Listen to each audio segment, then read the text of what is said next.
Stepney FC and Sporting Bengal legend Tharik Hussain spends his spare time doubling up as a broadcaster, journalist, travel writer and photographer. The BBC recently commissioned Tharik to record a fascinating documentary titled America's Mosques, a story of integration. Tharik travelled across America to find out what role mosques in America are playing in the modern day. His groundbreaking debut radio program has been shortlisted for the New York Festival's World's Best Radio Program. Welcome to the show. Thank you for having me here. Nice to meet you. Nice to meet you too. How long have you had the travelling bug? To be honest, the travelling bug, it's interesting that you introduced me with the tagline that I'm a Stepney FC player, because Stepney FC played a major part in the bug. You know, when we were younger, one of the main things that the academy back then did was to take us out to places like Denmark, Sweden, and even the USA to go and play in tournaments, and it's something we've continued to do. And that definitely played a major part in, giving me that desire to want to go and see the world. And especially with some of those tournaments, what was really fascinating about them is because they tended to be global football tournaments. The world came to you.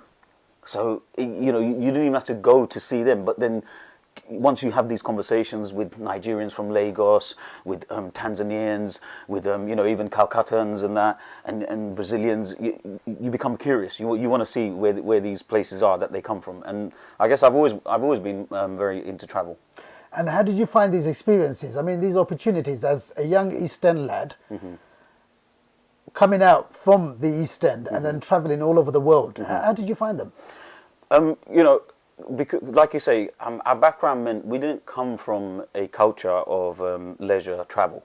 Holidaying wasn't something that was a part of the norm for us. You and I both know that the closest we came to travel was going back home. This was the only way that we would normally leave the country. If we were lucky, we might go on a school trip. If we were very, very, very lucky, you might have a football team like Stepney who's able to take you away. And even that was the exception. It wasn't the rule back then.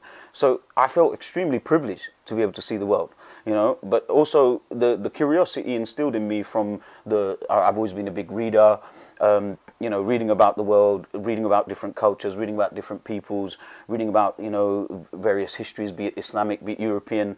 That's really what fired this kind of, desire. I'm going to fast forward now to 2015 and 2016. So recently you were commissioned by the BBC. You did some work producing for the BBC, a fascinating program, and we just mentioned in our introduction. Tell us about your travels in America. So the way that I ended up working on this particular documentary was that I was actually on a trail out in the Baltic Sea. And when I was out there, I discovered that there is a tiny little Muslim community that has been living there for almost 600 years. And without going into detail about that, what then happened is I discovered that some members of that community had joined the mass migration that the USA saw at the turn of the last century, and they'd gone and built a mosque. Now it turns out the mosque that they built is now the oldest surviving mosque in all of America. And my journalistic work ended up on the BBC News magazine, and through the success of that particular article, I got a lot of attention from a variety of individuals, and one of them happened to be a radio producer, and he said to me, Tharik, you're doing some fascinating stuff with this Islamic heritage. I'd love to work with you and do something possibly on radio. And so we had a conversation in a cafe somewhere in Soho. 5 days later, he's telling me the World Service is interested in me going and doing something in America. And the program itself is actually split into two. So we had a two-part program. The first was to look at the history of Muslims in the USA, but using the actual mosque that I just told you about, as well as one other mosque built in Iowa by Syrian Lebanese people, and explore their communities. And then the second part was fast forwarding to the modern day and looking at the variety of masjids out there in the US right now. And amazing work. I've listened to the documentary myself many times over. Shared it with friends. It's had a big following on social media as well. And to you it might be a surprise. To most of us it wasn't, but you've received quite a lot of recognition for this. Indeed. So shortly after I filmed this, shortly after we recorded this, obviously it was my debut radio documentary. I'd never really worked on radio in that way. I'd been interviewed on radio and whatever, but never actually been a presenter on radio. And so, it was obviously something that I was quite nervous about. I wasn't sure how it would be received. But as you say, it was extremely successful. in the first week, I got an email from both the head of PR at the BBC and the commissioning editor, telling me that they were blown away by how we'd managed to produce this particular documentary. It became the podcast of the week for the BBC World Service. So, in other words, it was the biggest download on the BBC World Service around the globe that particular week. And then my producer was so impressed with the outcome that he decided to enter it. Not telling me, he decided to enter it into a radio festival awards ceremony. And it turns out, I found out last week, that it's been shortlisted for the finalists. And this is the New York Festival Awards. That's right. And what does this say about the work that you're doing? How do you feel? Well, the New York Festivals Awards, Radio Awards, is something that, in all honesty, because radio isn't traditionally my medium, I wasn't aware of. But now that I've looked into it, it's a global media awards ceremony. Global media awards.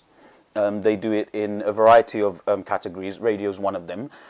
These are radio experts from all over the world. All the major radio stations from across the globe take part in it.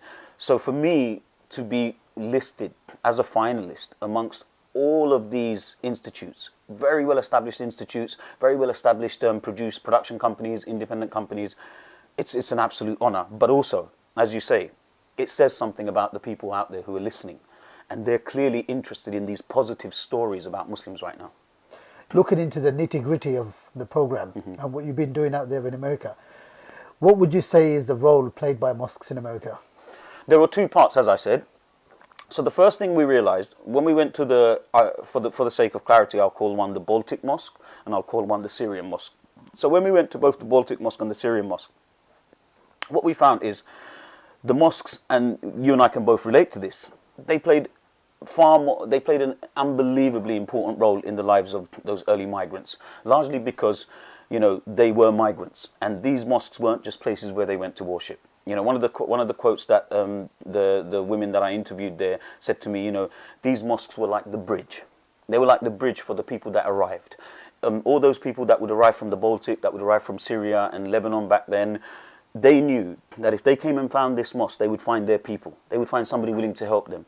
Sometimes they might even need to crash in that mosque for a couple of nights, or somebody would take them away. Someone in the mosque might invite them to stay with them in their homes. They might help them get some work.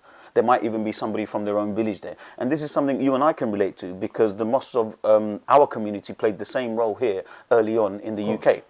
Fast forward to the, if we go to the second part of the documentary, and we're now looking at far more established communities now.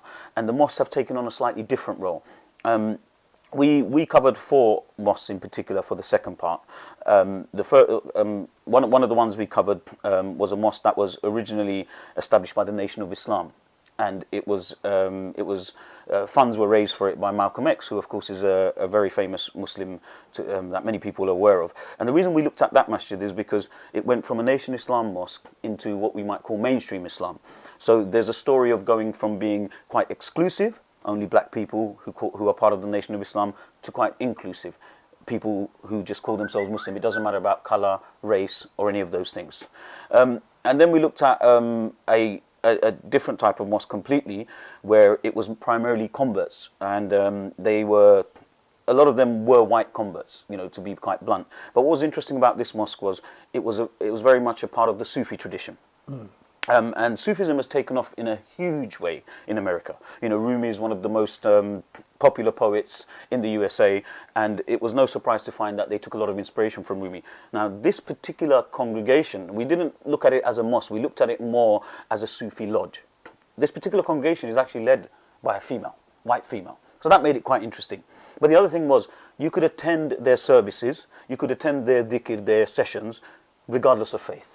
Regardless of what your background was, what kind of religion or faith or beliefs you had, you could come in and join in, and that was a really, really fascinating example of how many Muslims are embracing this pluralistic way of looking at their faith. Then we had the third one, which was the development of a masjid by relatively young professional children of either first or second generation migrants. Now that was quite interesting, because that's what you and I are.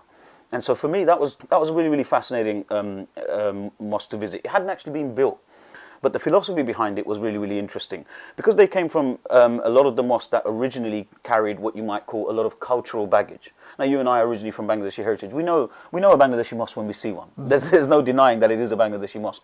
Now, what a lot of these young people were saying is, as they were embracing their American identity increasingly, they were finding that these mosques were not fulfilling their needs in the same way. They often found them to be a little bit oppressive in some ways. You know, of course, they served fantastic purposes in other ways, but they felt a little bit judged sometimes when they went into these mosques. They felt like the mosques were often too culturally centric. So these guys were developing what you might call a far more American way of practicing Islam, or not so much practicing Islam, but a far more American Muslim identity. Right. And to be honest, there are examples of this going on in the UK as well. Now, the final mosque we went to, being a British Bangladeshi, I wanted to go and look at a Bangladeshi mosque in the US, because of course after Tower Hamlets, it's New York that has the largest Bangladeshi community outside of Bangladesh. And I deliberately picked one that I knew was Bangladeshi. It has the name Shah Jalal, which is always a bit of a indicator. You know, he's of course the most famous Muslim saint in Bangladesh, and it was very much a kind of what you might call a traditional Western Bangladeshi masjid. You know, many of the imams and the founders and the committee were first generation, or in the imam's case, he had been actually brought from Bangladesh to come and serve and lead the community. And again, we heard from some of the people that we interviewed the same kind of concerns about whether they were necessarily serving the community in the same way, but clearly for the elder community, they were serving the community exactly as they wanted it. So there was definitely a little bit of tension in that respect. And coming from the East End, British Bangladeshi background, how did you find swimming in such a pot of different cultures, ethnicities, faiths, outlooks? It was absolutely fascinating for me, you know, because as you're probably aware, my work before I did this radio documentary primarily focuses on the Muslim heritage of Europe. And so to go over to the other side of the pond, you know, it was really, really interesting, because I didn't know if I was going to find something quite similar or if I was going to find something quite different. Now, America, from a kind of modern American cultural perspective, doesn't really have the same historical anchorage that we have here. You know, of course, we can talk about, you know, Native Americans and what have you. So it was interesting to see a culture and a community that was essentially probably about 200-300 years old at most, and to see how they were negotiating the different beliefs, the different cultural identities. But what made this trip even more interesting is it was in the midst of the Trump campaign. So the backdrop to all of this, you know, rushing around the 3 different states that we went to, we were constantly hearing Donald Trump making his staking his claim for, you know, to be elected as the President of the United States of America. So that gave it a very interesting twist in that moment. And you could see that there was clearly division there. There was a lot of, you know, suspicion as well of what Muslims are about. But at the same time, what I found, the Muslims themselves were very proudly American. You know, it wasn't just we're Muslim and America's against us. They saw themselves as one in the same. You know, and I think that's essentially because of the fact that America, the entire population is more or less migrants. So these are all migrants who came there, the white, the black, the Asians, the Arabs, they're all migrants. And so from a very early stage, these people saw that the one thing they had in common was that they were migrants. So it's easier for them to embrace that American identity. So even when I met a Bangladeshi, when I met a Pakistani, when I met an Arab, what I found really, really fascinating, that was a contrast to the UK, is over here, a lot of Muslims, they have issues with calling themselves British or English. You know, some more will be willing to accept the British identity, but very few will say I'm English. Whereas over there, there's not that issue. You know, Muslims are very proudly American. And I think there's also the whole thing about the fact that America didn't have the same involvement in the colonial experience as well, whereas Britain did. And most of us are post-colonial migrants. We come from the countries that Britain once ruled, and we carry that baggage as well. As a travel writer, broadcaster, how important is it to have a captive audience? To have a captive audience is essential. You know, for me especially, there's a lot of travel writing out there. There's a lot of travel blogging out there. The world has got much, much smaller. Travel has become much, much cheaper. So actually there's absolutely millions of people blogging all the time. And a lot of the time they're saying stuff that most of us can look up quite easily or find somewhere, or stick it into the Wikipedia, stick it into Google, or there's plenty of websites that will give that information. For me, the reason I need this captive audience is because primarily my travel is concerned with exploring a Muslim heritage that I believe the modern Muslim has absolutely no idea about. But beyond that, I also believe that it's essential he or she knows this heritage to feel more anchored in the West. Because a lot of my Muslim heritage travel is focused to the West for a very specific reason. I am from the West. My children are from the West. My children are going to be living here. They're going to be staying here for the rest of their lives, and their children, and so on. And this was also the interesting thing when I visited a lot of these older communities in America. For me, it was like looking into the future. These were communities that were set up at the turn of the last century. They are 4 or 5 generations on, okay? And they arrived the same way my father arrived. And their children are obviously 4 or 5 generations on. For me, it's like, this is what my great-great-great-grandchildren's family will be like. And it was interesting to see how they'd held on to any sense of identity from a cultural perspective, how they'd held on to any sense of identity from an Islamic perspective, all of this was very, very fascinating. And one of the things that I found and I felt was quite sad, and this is what has motivated me even more, is the vast majority of them in that particular example weren't aware of their heritage. And I think it's a big problem for the Muslim community. We don't value heritage. We don't value, and earlier I mentioned Malcolm X, and one of the most famous, most inspiring quotes that I heard as a young boy about Malcolm X was the fact that he would often say, and it's understandable coming from a man who didn't know where he was from, he would say, you never quite know where you're going until you know where you've come from. And I think for Muslims, that's a big issue. Of course, don't get me wrong, we always try to connect with the Prophet and the companions, but then we seem to bypass all this massive wealth of Islamic heritage in the middle that has so much to teach us as well. And I think we neglect it at our own peril. And on that note, what should people do, or what can people do to awaken this interest in their heritage and history? Do you mean through travel or generally? Generally. Generally, read, watch documentaries. There's a lot, whilst I've said to you we're ignorant of it, we're also in a very wonderful position where media is extremely widely available, it's freely available, there's lots and lots of exciting, interesting people doing lots of things on the internet. They often tend to be in the kind of niche media avenues. So you'll often find individual bloggers like myself, individual writers that are doing these really, really interesting things about Islamic heritage. So go and explore those. Go and read these things. Go and watch these little documentaries.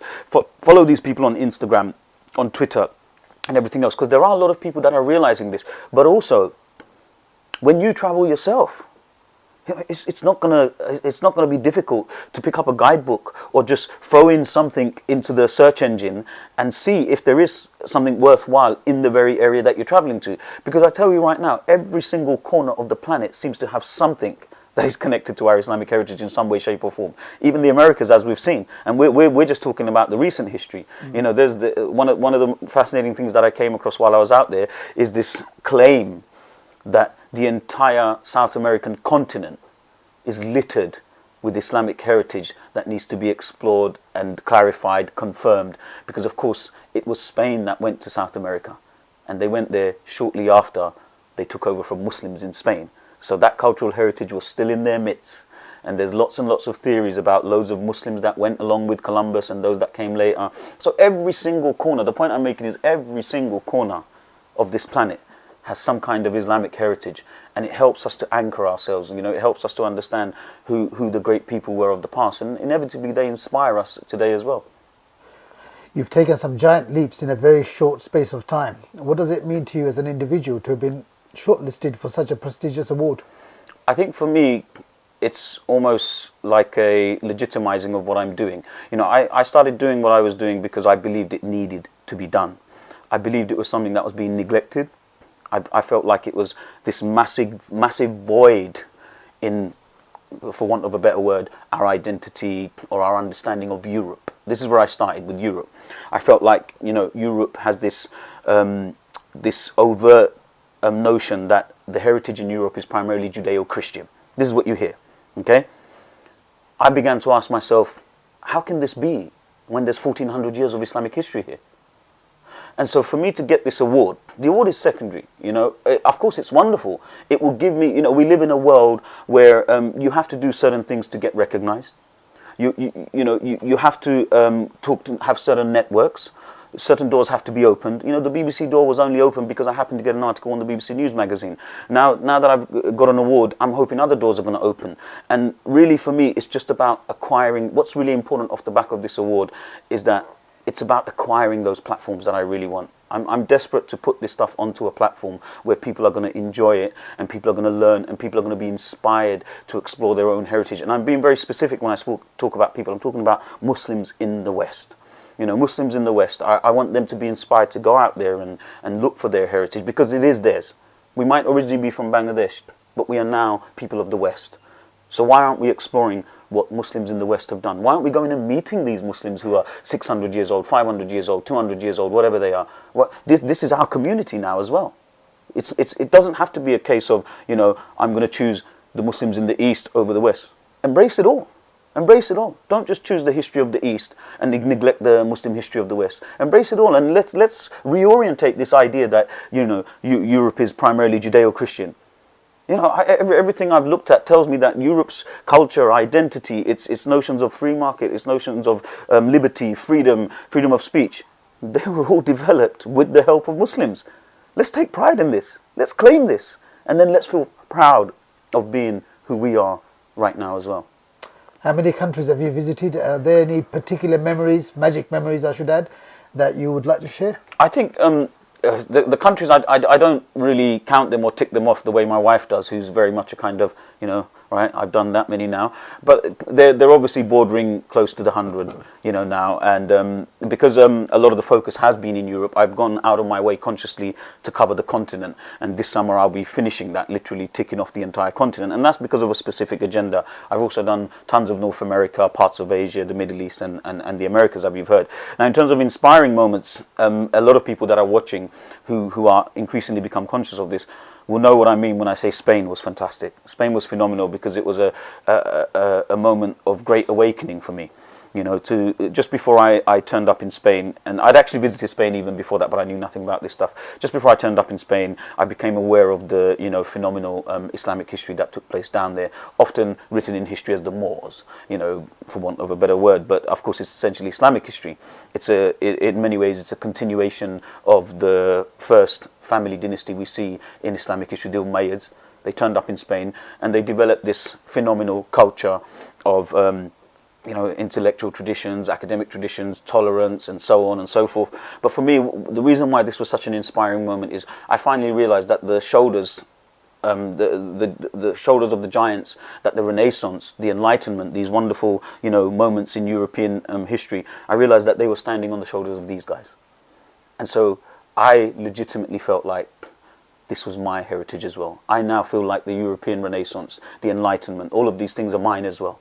And to take ownership of all of these things, I think, is what helps a lot of young Muslims in the West feel a lot more, and not just young Muslims, every Muslim in the West, feel a lot more at home at being British, Western, European, all these identities that we struggle with at the moment. Well, I think I know the answer to this one, but what comes first, football or travels? Well, clearly once upon a time it was football. But nowadays it's travel, and you know that from the recent trip we did, yes, where although we were out there for football, I clearly wanted to marry it with some, you know, travel, some cultural excursions, and some Islamic heritage. And obviously, you recently travelled with Stepney Football Club, Indeed. Myself included, Yep, to Morocco. We had a memorable week out there. Just care to enlighten us about what you did out there in a nutshell? Yes, so again, you know, one of the fascinating things about Morocco is its proximity to Spain. So, in fact, the history that I just spoke about in Spain made its way over from Morocco. So, as you probably recall, I dragged you along to Kairouan University, which is, according to the Guinness Book of Records and the UNESCO World Heritage Institute, this is the oldest diploma awarding university, continuously diploma awarding university in the world, founded by a woman. So lots of things to be proud of. But for me, it was also seeing the continuation of those Muslims that eventually came to Spain. And you saw that in the art, the architecture, the style. It was very Andalusian, as they call it. And, you know, we even had a direct connection where the actual minaret of the Kairouan madrasa, as they call it, or masjid, was something that was built by one of the one of the emirates in Spain. He actually built that. So there was this wonderful exchange, and the other place that the other person that we went on the hunt for was the phenomenal medieval Jewish scholar Maimonides, known as the second Moses. Yes. And we went and found his house. Unfortunately, we couldn't get in because somebody had sold it, and is clearly going to make an absolute mint out of it. But Maimonides, of course, is interesting, and I explained this to you on the journey as well. What I love about Maimonides and the Jewish community of that era is it typified how early on Muslims really embraced the Islamic, and the Quranic spirit of coexistence, of tolerance, of acceptance. The Maimonides flourished initially in Spain because there was a culture that had been created and a society that had been created by Muslim Spain that allowed anybody, just like we have in our society today, a meritocracy. Anybody who was intelligent, anybody who worked hard enough could really rise right up to the higher echelons of society. And Maimonides did. He became a phenomenal scholar. Later on, he goes on to become the personal physician of another great Muslim figure in history, Salahuddin, but that's out in Egypt. Now, Maimonides' arrival in Fez is another interesting face of Muslim culture as well, a sadder one. Because the reason Maimonides left is because we had a very intolerant group of Muslims make their way over to Spain and effectively dismantle this culture of, coexistence that I spoke about earlier. So in Maimonides' story, we see the beauty and the beast of some of our, Muslim heritage. And it was evident out there, wasn't it, when we mingled with the local Moroccans in the market. Indeed. How proud they are. Yes. Of this heritage there. Indeed. Which brings me to my next question about integration, coexistence, integration. Are Muslims integrated? I think that question is quite a difficult one to answer. Firstly, because the word Muslim suggests we are one kind of monolithic group of people who all behave and act in the same way. And you and I both know that's not the case. We have a whole variety of Muslims. The mosques I visited in the USA give you that. We have Muslims who are very culturally centric with the Bangladeshi mosque over here, and at the other end of the spectrum, we've got a white woman convert Muslim leading a group of people of all faiths, of all persuasions, including all different sexual persuasions, which Muslims at this end of the spectrum may have an issue with. So Muslims aren't the same, firstly. Okay? Are they integrated? That all depends on where they are on that spectrum. So some of them will integrate only as they see fit or necessary, whilst they will keep quite an exclusive nature about their own community and their own kind of norms, and some people will deliberately detach themselves from that. They will only engage with the local the wider society as much as they need to. Now, I think in the UK and in the West, that's decreasing at a rapid rate.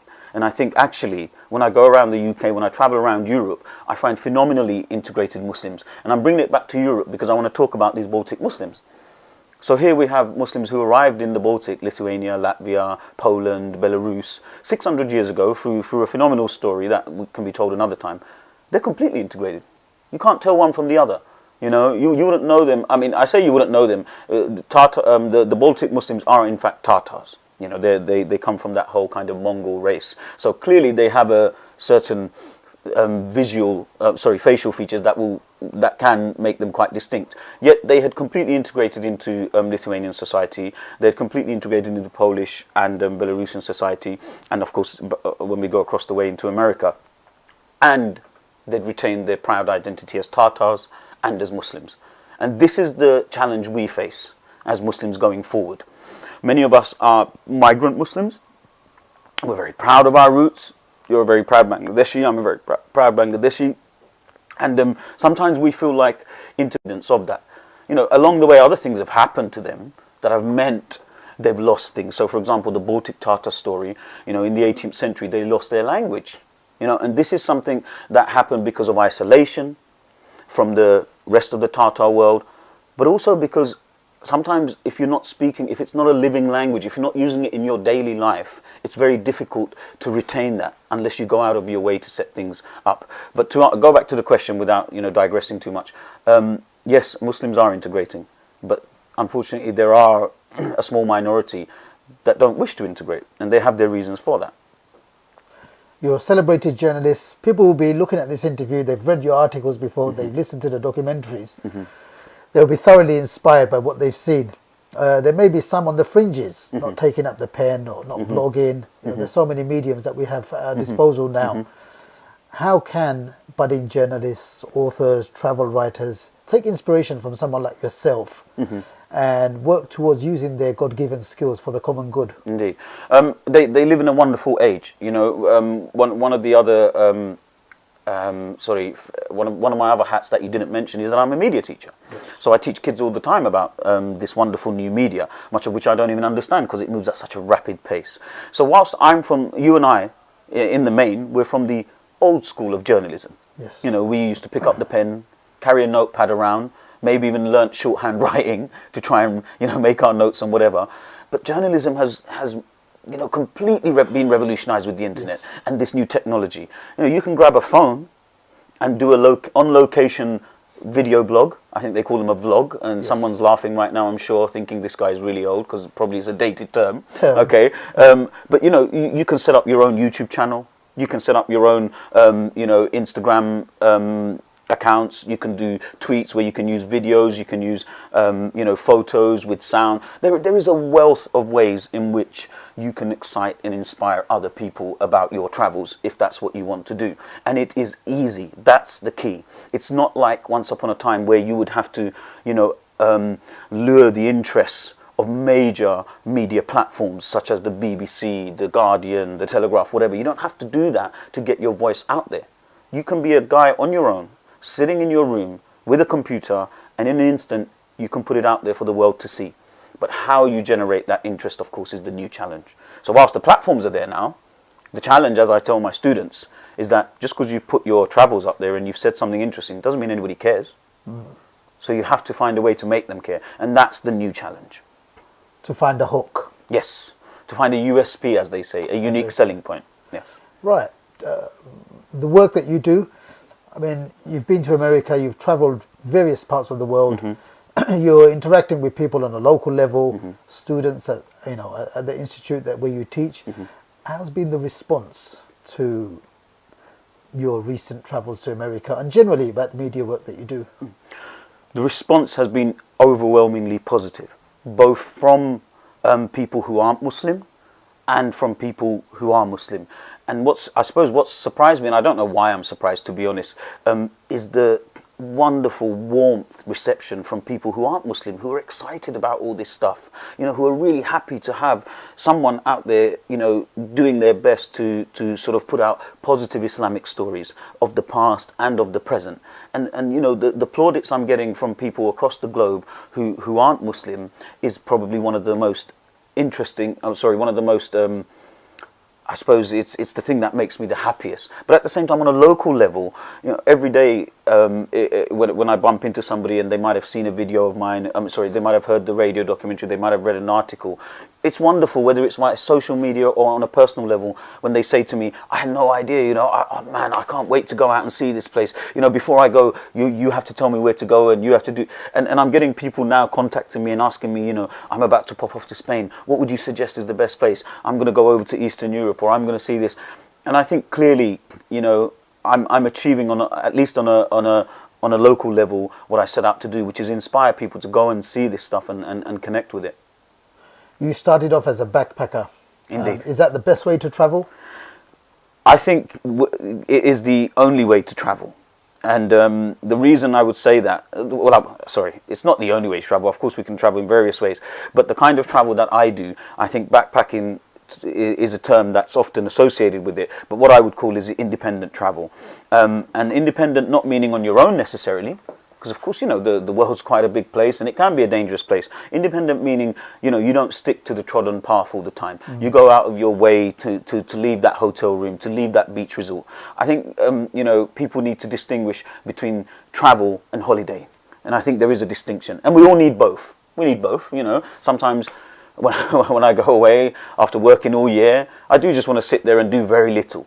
Yeah, it's not very often because I tend to get up and want to go and explore something. And then there's travel. And travel is, I suppose, closer to what you're talking about when it comes to backpacking, which is how I, you know, set out on all of these journeys. And that's where you go and immerse yourself You go and immerse yourself in the culture, in the community, with the people. But you do it in a way where you are respectful as well.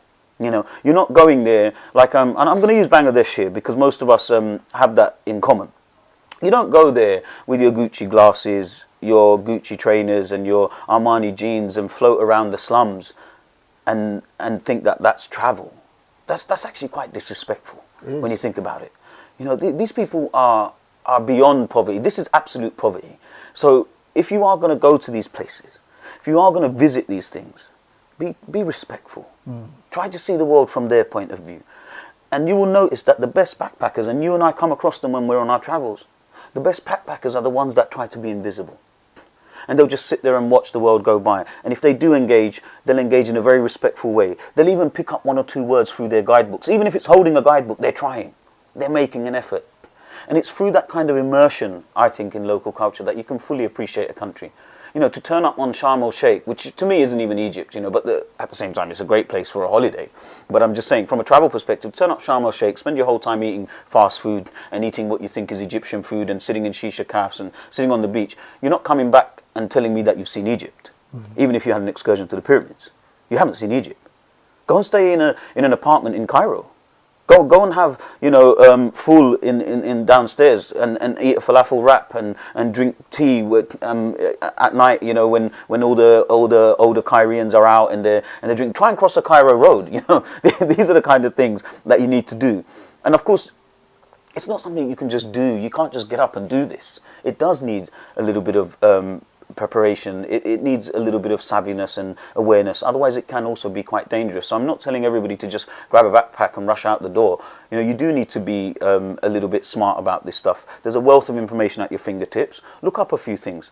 But also, and I'm not going to name any of these guidebooks because I don't want it to turn into an advertising scenario, but there are clearly phenomenal guidebooks out there. I can name one of them because I do work for them. So Lonely Planet, you know, fantastic guidebooks.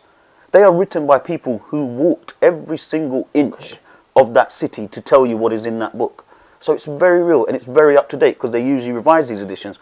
One of those books will give you more than enough information to be safe, to find at least a taste of localized stuff, and to go off the beaten track because they pride themselves on doing that, on providing that in their guidebooks, and that's one of the reasons why I'm consciously making a decision to work with them, because they're one of the guidebooks that really inspired me. And there's others, you know their names as well, that are out there. Pick these up, you know, have a flick through them. And if they're not your thing, read a blog, watch a vlog.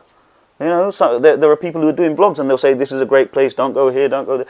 I know reading isn't big with our youth today, but, you know, there are mediums out there where you can get the information that will make it easier for you to really travel. And I understand you have a Baltic experience planned? It's a Balkan one. The Baltic one is the one I've done. So this is the Western Balkans. So as I said to you earlier, because I'm actually writing a book on these travels as well as doing all of this. So my hope and ambition is, after I've done this trip, I will be really in a position to sort of thrash this book out. And it's essentially all my travels across the West, exploring what it means to me to be European, to be British, and all these kind of identities I spoke about earlier, and how these travels have helped me, you know, make sense of it. So to tick off the last 6 countries or so, I'm off to the Western Balkans, which is primarily Bosnia, Albania, Kosovo, Macedonia, Montenegro, and Serbia. And I always travel with my family now as well, because of course I like to take my kids along to see a lot of this. They sometimes sit in on interviews when I'm interviewing Muslims. My wife is sick to death of wandering around ancient cemeteries where I might find a Muslim grave, so she tends to just go and find a coffee shop now.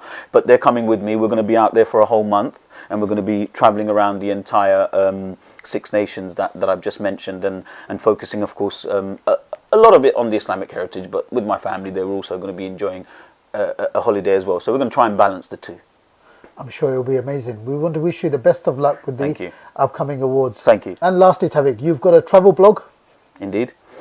And a website as well. So anyone who's interested in following my travels, following my work, and you know, listening to any of the forthcoming radio documentaries as well, you can go to www.tharikhussain.co.uk, which is my personal website, spelled THARIKHUSSAIN.